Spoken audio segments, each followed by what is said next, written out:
plan. Ang laging reklamo sa AKAP kung sino-sino nabibigyan. Mabibisto lang ho kung sino ang mga pinagbibigyan. Ganun lang ho yun eh. Mabibisto lang talaga kung sino ang mga pinagbibigyan. Ang pinirmahan ng mga beneficiaries, blank. Kasi sa dami, mapipirma na lang. Only to find out na ang naibigay sa kanila 3,000, mababalitaan na lang nila, 5,000 pala yung nilagan. Pero sa dami, pipirma na lang. Gusto nilang ipahalata na ang pera na yon ay galing sa kanilang bulsa. Ang masama pa ho, pag nagkakaroon na ng distribution, nandun lahat yung kanilang list agad. Lahat ng line-up nila na kandidato na una muna silang magsasalita bago yung actual distribution. No? Problema sa issue ng sino ang kalipikado, yung isa pa ay yung makatotohanang implementasyon sa LGU. Kaya tawagin natin si Mayor Benji Magalong na alam ko marami nang sinabi tungkol dyan eh. At nais natin marinig from the ground. Ano ba talaga ang nangyayari sa AKAP nyo, ang mga pangyayaring iyan? Maraming salamat, Madam Chair. Ang nakakalungkot po nito, nagkakaroon na po ng maraming redundancy. Dahil po wala hong data sharing agreement, ang isang beneficiary pwede hong kumuha po ng stupad, can also benefit from another, yung tinatawag nating AX, makakakuha po siya sa AKAP. Ang nakakarating po sa amin, some of the DSWD personnel, ang sabi ko sa kanila, basta request ni congressman o listahan ni congressman, no question asked, silent na lang kayo. Ganun po yung nangyayari. At ang nakakalungkot, ngayon na naging mahigpit, ang lagi nilang sinasabi, ang sabi ng mga staff, ng ating mga lawmakers, yung pera ni congressman, nandoon na sa DSWD. Bibigyan na lang ho namin kayo na endorsement, dali nyo na lang doon. Huwag ko kayo mag-alala, mabibigyan po kayo. Basta ho galing ho kay Kong. Another is, AKAP and similar aid programs are increasingly and frustratingly politicized. Perhaps the most glaring issue is the increasing politicization of the social amelioration program. In the local governments, we are concerned with a national politician decides to have a personal appearance during aid distribution. But we have no choice but to accommodate them. Sa mga senators po, wala ko kaming gaanong problema. Dahil ang pina-emphasize po doon is, etong pera na nanggagaling po, na binibigay sa inyo to ay galing po to sa taxes na binabayaran po. At yun po yung lagi naming ina-emphasize sa kanila. Ang nakakarungkot lang po, pag iba na po ang nagdi-distribute. Gusto nilang ipahalata na ang pera na yon ay galing sa kanilang bulsa. Ang masama po, pag nagkakaroon na ng distribution, nandun lahat yung kanilang list agad. Lahat ng line-up nila na kandidato na una muna silang magsasalita bago yung actual distribution. No? Ulitin ko, bihira po kami makakita o makarinig na ang sinasabi po sa mga beneficiaries, itong pera na to, galing sa taxes na binabayaran nyo. Dapat pasalamatan ninyo yung mga katabi nyo at sabihin nyo, thank you for paying your taxes. Sa mga ating mga mayors, sa ating po mga governors, karamihan po sa kanila, yan po yung sinasabi. Na dapat huwag kayong magpasalamat sa amin. Pasalamat po kayo sa mga katabi nyo dahil binabayaran nyo yung kanilang mga taxes. Given the way the AKAP operates, we cannot help but find similarities in the design of the AKAP and the Philippine Development Assistance Fund, or yung tinatawag ko natin PDAF, which the Supreme Court struck down in 2013 due to the following: discretionary fund allocation. At yung AKAP at yung pork barrel allows officials to control public funds with broad discretion, often without strict guidelines or oversight. Similar to PDAF and AKAP, AKAP enables government officials to decide on fund distribution even after the budget has been approved, violating the separation of powers. Like PDAF, where legislators inserted specific budget allocations for their pet projects, AKAP may also involve executive officials or lawmakers influencing fund distribution for political or personal gain. Hindi ko po sinasabi na congressman lang po. Sinasabi ko rin po rito, pati ho governors, pati ho mayors. Ganyan din po nangyayari. Alternate politics. Both programs encourage a system where funds are used to benefit specific constituents.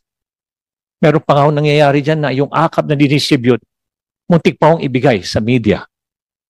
Meron pa hong isang mayor ho na nagbigay ho sa akin ng listahan. Pati ho mga teachers nabigyan din ho. Pati mga administrators nabigyan din ho. Inefficiency in public spending, instead of being allocated based on allocated based on national priorities, funds under both programs risk being distributed based on political considerations. To reiterate, I'm one with the national government in providing meaningful assistance to our society's vulnerable sectors. But the work to create a more inclusive, efficient, and responsive social protection system for all Filipinos goes hand in hand with transparency, accountability, and genuine, not parochial concern for Filipinos. Let us improve and do better because of our Filipino citizens deserves as much. Maraming salamat po, Madam President, Madam Chair. Yes, maraming salamat at maraming sinabi si Mayor Magalong na siguro kinakailangan tanungin natin. May komento ba ang ating grupo dito, lalo na yung mga abogado? Andito si Justice Carpio. Talaga bang may violation ito sa ating konstitusyon na sinasabi dahil yun nga doon sa DAP ruling ng 2013 talagang nagkahalo-halo na yata yung executive at legislative na tanging pinagbabawal ng saligang batas. Justice Carpio, paliwanag ninyo sa amin paano ba nag-ooperate yung hiwalaya ng iba't ibang sangay ng pamahalaan? Madam Chair, dun sa PDAF, the Supreme Court struck down the provision which in the GAA where the member of Congress, the district representative, will recommend a project. Sabi ng Supreme Court, Congress can only appropriate but cannot even recommend what project because execution of the budget is already with the executive branch. So that's why dito sa AKAP, inaamin nila na they accept, the SWD is admitting that they accept recommendations from members of Congress. Well, I'm willing to concede that anybody can recommend, no? Everybody. But if lumalabas na lahat pala na approve are recommended, the recommendation came from the House, there's something wrong there already. So that's why if we can have published by DSWD the names, the amount, and those who recommended, para it is full transparency, no, so that you will not be blamed also, and you will not be pressured by the members of Congress because you will say ilalabas namin ito, hindi pwede na kayo lang pagbigyan namin. We have to spread out the beneficiaries, no. Pero Justice, inamin po ni Yusik Sulit, hindi po ba dapat bawal ang mga politiko mag-recommend tulad ng sinabi ni Mayor Benji? Well, pagkat po, hiwalay nga yung executive at legislative. Pwedeng tumanggap ng listahan ng iba't ibang tao, ng iba't ibang departamento, pero palagay ko ang politiko hindi dapat nagbibigay ng listahan, di po ba? Kasi ang liwaliwanag ng ating constitution nakalagay yung decision sa PDAF, ang sabi ng Supreme Court, you cannot put it in the law that the congressman will recommend. But as part of the general public, anybody should be able to recommend. That's my position. But they cannot put that there because pag sila ilagay mo dyan, talagang mauubos sa kanila na lang. No? So if anybody can, if an ordinary person can recommend, anybody can recommend. But nagkakaroon ng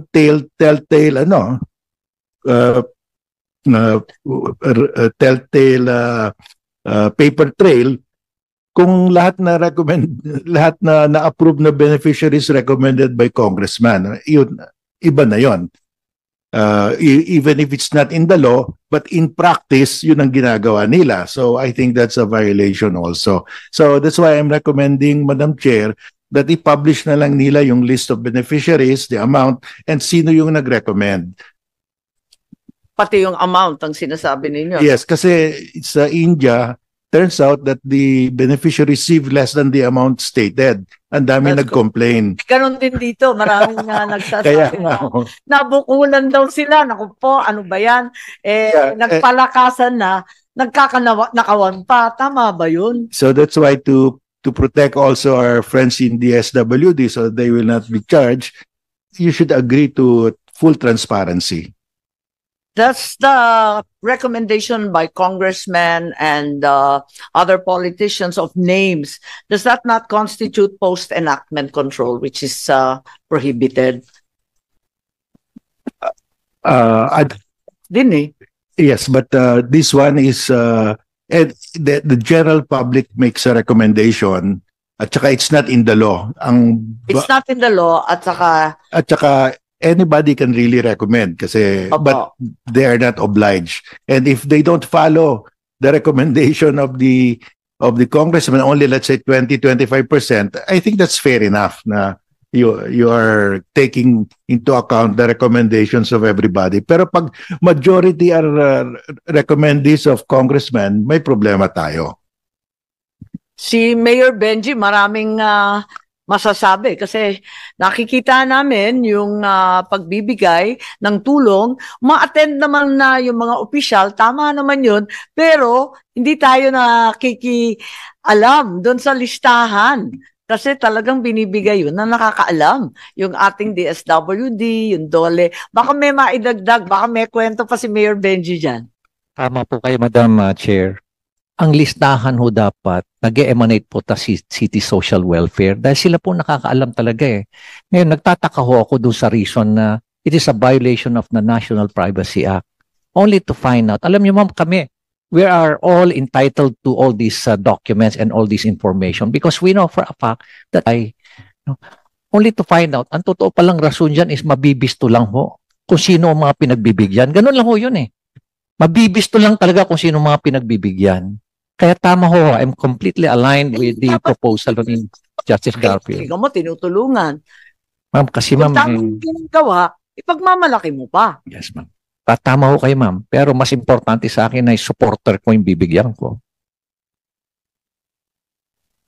Ganun ma'am ang pananaw ng mga... Opposite. Yes ma'am. Paano ba yun? So sa implementation, yung actual, DSWD, alam namin na kayo napapag-utusan kung minsan. Paano ba yun? Ano ang magagawa nung CSWD, MSWD, siya ay empleyada diyan sa mayor, sa gobernador, sa congressman at kung sino man, ano naman ang gagawin ng hamak na DSWD? Thank you po for kay Mayor Magalong. Kanina nalimutan ko o hindi ko nasabi na may role din yung local social worker o LSWD o either in the city or provincial or the municipal level. Kasi sila rin yung isa sa mga accepted documentary requirements is the certification from the social worker na qualified ka. So there you can, exercise that role. So sa amin kasi, on the part of policy and planning, tinitinan ho namin paano magkakaroon ng magandang guidelines. Of course, there will be kinks in the implementation. Kaya nga po yun ng these interagency guidelines, yun sana yung hope na ma-address yung ganong kind of implementation issues. Pero sa guidelines po, may role po yung city municipal social worker in the vetting of the qualified individual. Nakalista yan, pero ano ang realidad? Ano naman gagawin nun?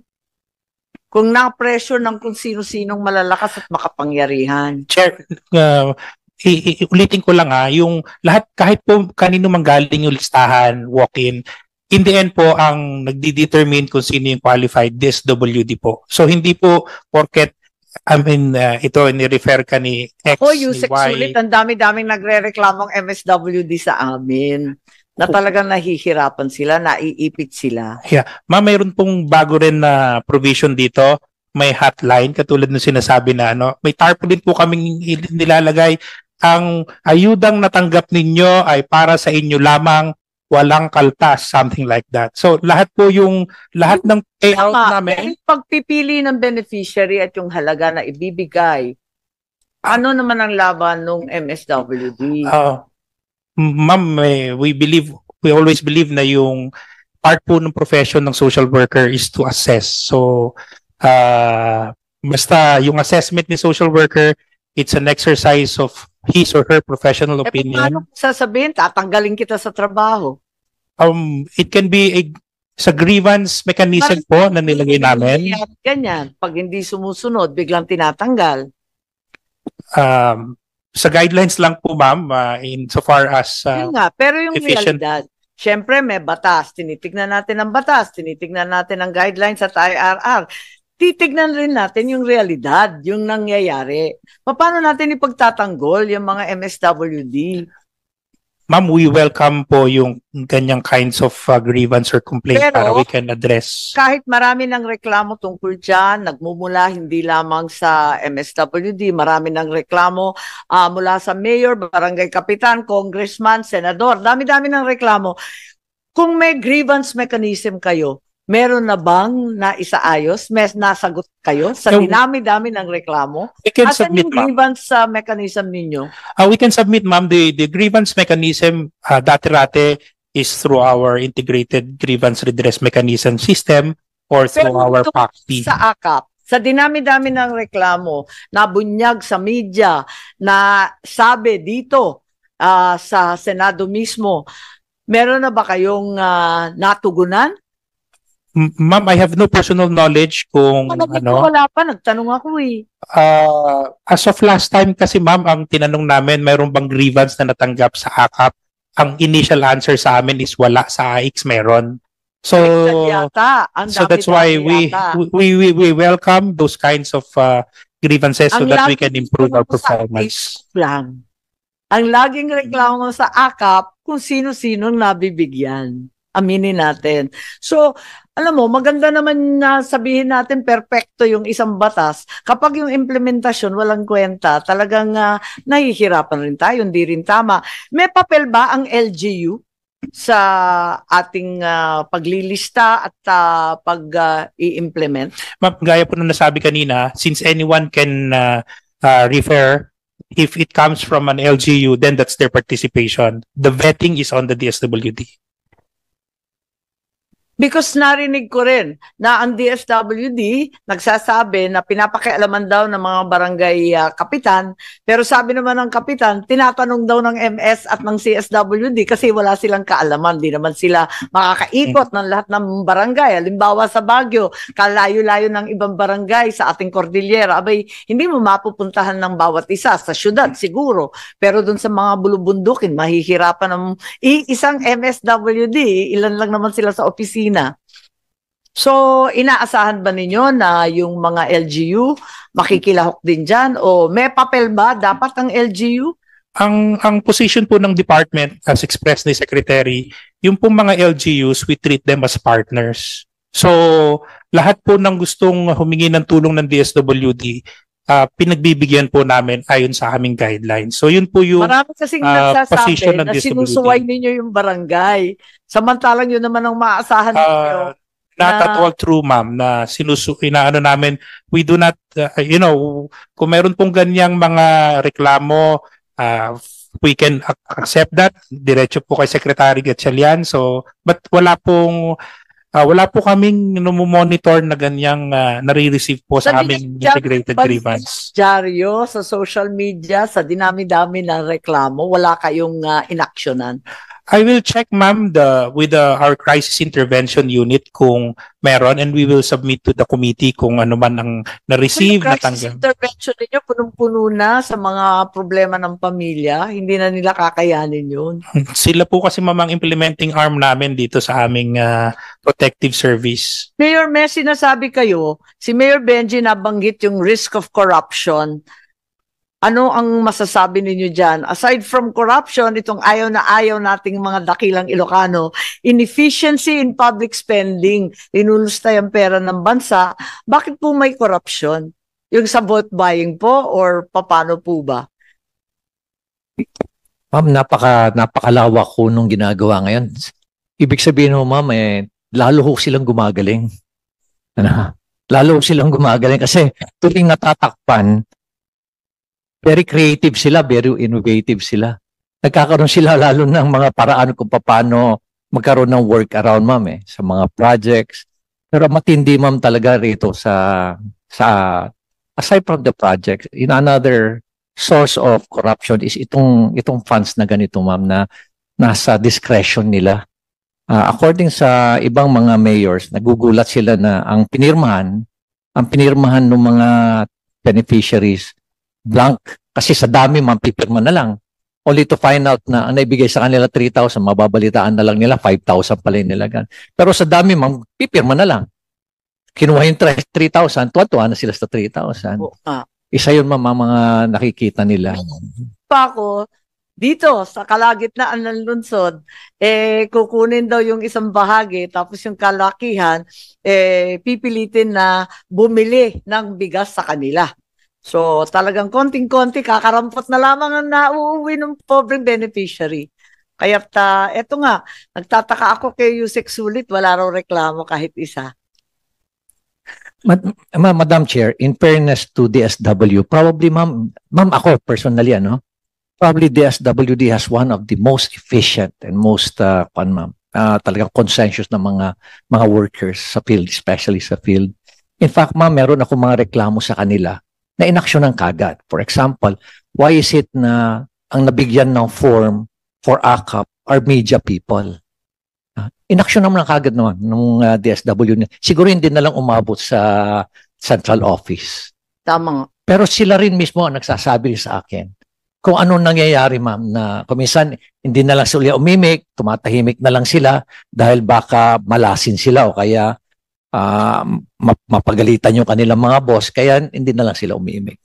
Kaya nga, nakakatakot nga, naawa nga ako dyan At si Justice Carpio may idadagdag yata sa atin. Madam Chair, may I ask if it's acceptable to the DSWD to publish the list of beneficiaries, the amounts, and those who recommended? Ay, oo nga, nakalimutan natin. Sagutin pala ninyo yung suggestion ni Justice Carpio. Chair and Justice, we see the value in putting that, but we will revert to the committee and inform our principals on this. But we've heard very much the reason why that is being requested and recommended. May karagdagan akong request, sana before distribution, para magkaliwanagan. Ma'am, madali lang siya sa papel. Sa implementation, it's really difficult. So, kaya tinatanong ko. Kaya nandito si Mayor, ako nanggaling rin ako sa LGU. Kaya kabisado ko nang kung minsan yung utos galing sa Manila, ibang-iba ang nangyayari sa field. Awang-awa kasi ako sa mga DSWD, minsan naka-backpack lang, milyon-milyon ang dala, nakikisakay lang, nakikiangkas lang sa motor, wala nang sasakyan Kinakabahan ako sa mga bata Mga casual pa sila, job order lang yung mga yan. Mamaya, mapinsala sa daan kung sino kumuha ng pera. Talaga nakakakaba. Alam ko, ino-improve na yung sistema ng DSWD. Ang sinasabi ko lamang, ang layo-layo ng nakasaad sa guidelines na may problema na, pag nakita mo pa yung implementasyon, mas lalong malabo. We will consider that. Okay kayo. Ire-recommend niyo yung listahan ni Justice. We will revert to our principals, Your Honor. And kanina po nasabi rin ng COMELEC, we will also issue guidelines for DSWD as regards implementation of financial assistance during the prohibited period of the election. So, maaring hindi po siya nakalagay dito because AKAP is, year-round. It's not only during election period, but definitely we are very responsible in complying with the COMELEC law, rules, and regulations. Thank you, Chair. Thank you, Mayor. May sinasabi kayo dati na 777 dahil corruption ang pinag-uusapan natin na inaakit ang iba sa 7 million na AX or AKAP yata. 7 million ba yun? At MAIP at tupad? Totoo yan, ma'am. Ma'am, I came from CIDG. Hindi ba malaki? Ma'am, hindi ba mas malaki na ngayon? Palibasa election na? Ma'am, sa host, pag ikaw mamang nag-host ng sortie, you get 30-30-30. That's 30 million. So yung 777, nasa 30-30-30 na. No, ma'am. Yung 777, yung mga sumali sa sortie. Pero ma'am, yung 30-30-30 is the host nung sortie, nung provincial sortie. 30 million ng AKAP, 30 yes, million 30 ng million. tupad, 30 million ng MAIP. Yes, ma'am. Opo. You can, pwede ma'am may choice ka, AKAP or AIP. Information actually, ma'am, are coming from very reliable sources. Na actually, ma'am, namomblema narinig ko nga nagmamalaki yung iba. Yes, ma'am. Opo. Kaya ho, maraming nag-host eh. Gusto mag-host. Kasi nga, ang laki nun sa kanila. Pero yung 777, dahil marami na ma'am sumasama, nilimit na lang.